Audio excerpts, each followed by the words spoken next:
Whilst the Celtic Church was maintaining the pure apostolic faith in the British Isles and evangelizing there as well, the Waldensians were doing the same here in northern Italy. The word Waldensian means people of the valleys.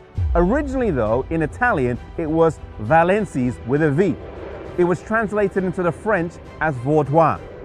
But in the 12th century, the V changed to a W and one of the L's became a D, from where we get the name Waldensian today.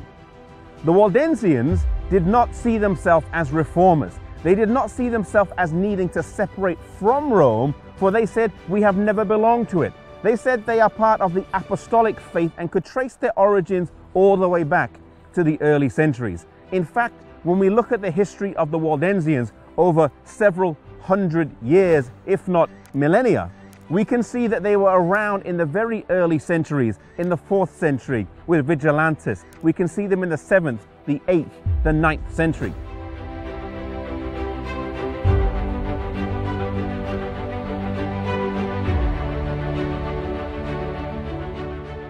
Some people say that the first Waldensian was Peter Waldo in the 12th century, but this is not really accurate. Whilst it is true that Peter Waldo was a merchantman from Lyon, he did sell all of his goods and commit his life to the preaching of the gospel.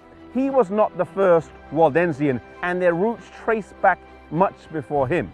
In fact, one of the early names for the Waldensians was actually the word insabati, showing clearly that the Waldensians were Sabbath keepers, as they were named after the very day upon which they worshipped. As the Waldensians were coming up in the early centuries, and the Roman Catholic Church was forming as well, both of them saw the heathens around them as a mission field. But whilst the Roman Catholic Church used the power of the law and the sword and political alliances to win people over, the Waldensians put their faith in the strength of God's word.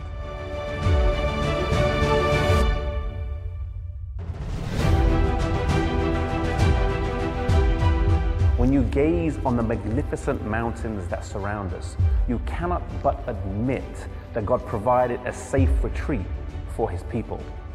To the Waldensians was given the task of passing the light on to the Protestants of modern time and penetrating the darkness with true Bible doctrine. Indeed, they maintained longer than any group in the struggle to preserve the Bible and primitive Christianity. In upcoming episodes, we're going to see the caves in which they hid and where they met for worship.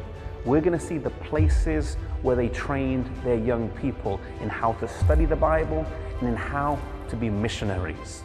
We're also going to climb mountains and see the cliffs over which the Waldensians were hurled to their death in times of persecution.